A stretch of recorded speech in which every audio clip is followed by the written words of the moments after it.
Last week, we worked on our blueprints. This week, we are going to print those blueprints onto a larger sheet of paper.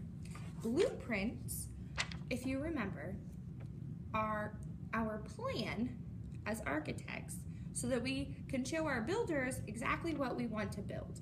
So our blueprint is our plan, and this is going to be our final project where we print our plan.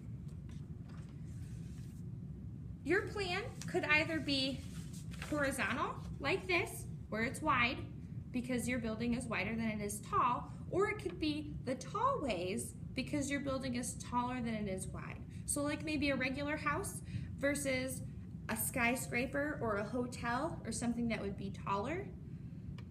I think I'm going to build my house today. To do so, I'm going to have a white sheet of paper in front of me, and I'm going to put it the wide ways because that's the way my building goes. And then you will have paint, 3 different kinds of cardboard, large, medium, and small, and you'll have a marker for circles.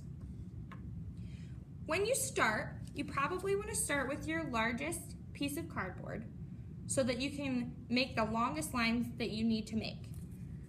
And what you do is you carefully dip your cardboard into the paint.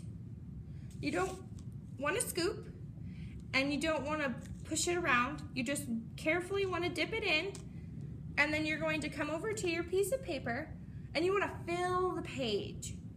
So you want to look at your blueprint. Does it fill the page? If you need to make it bigger on here than it was on your blueprint, that is fine. I wouldn't make it smaller unless it goes off the page like this one. Where it goes off the page up here, you might want to shrink that just a little bit so it'll fit. So I want to start at this edge, and I can print about 3 times just by pushing down and lifting up before I need to reload the ink or paint on our cardboard. So then I need to get more paint, and I usually do one side, and if the other side is similar, then I do that other side before I do the top. And this side is a rectangle, so I want to use 4 lines to create my rectangle. We only need to print 3 of them because the bottom is our 4th line. But on top of that is a triangle, which takes 3 lines. The top of the rectangle is 1 line, and then I print 2 more lines for a total of 3 to make my triangle. So there are 4 lines that make a rectangle and 3 lines that make a triangle.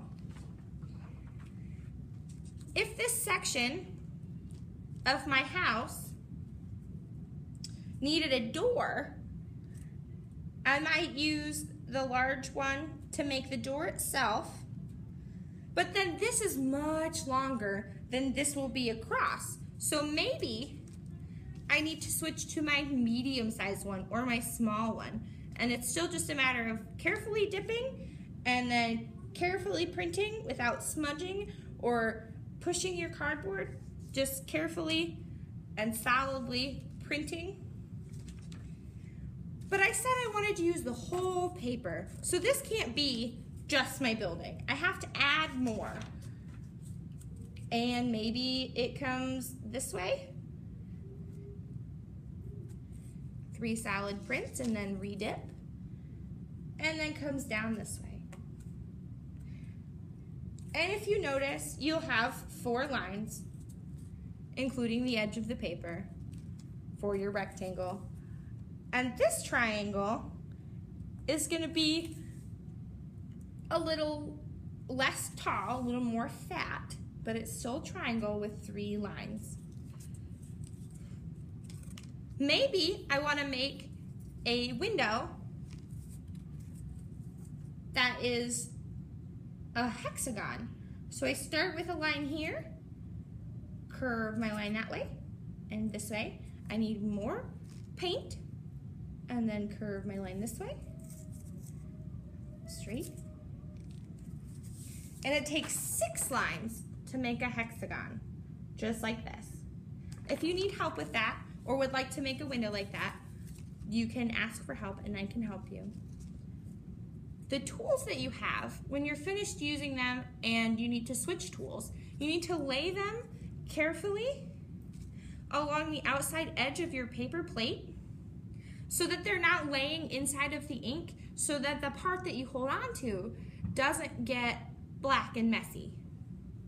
If you look at my hands, I've just printed quite a lot and there's no black paint on my fingers because I was careful and I used this half of my tool and used the tool properly. So if you use your tools properly, you should not have paint on you.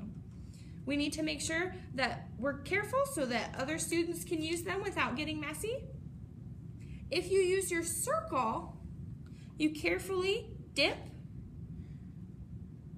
and stamp just like you do with your cardboard. It's just a different tool, like the cap of a marker, and you'll still very carefully lay that on the edge of your paper plate so that there's no mess.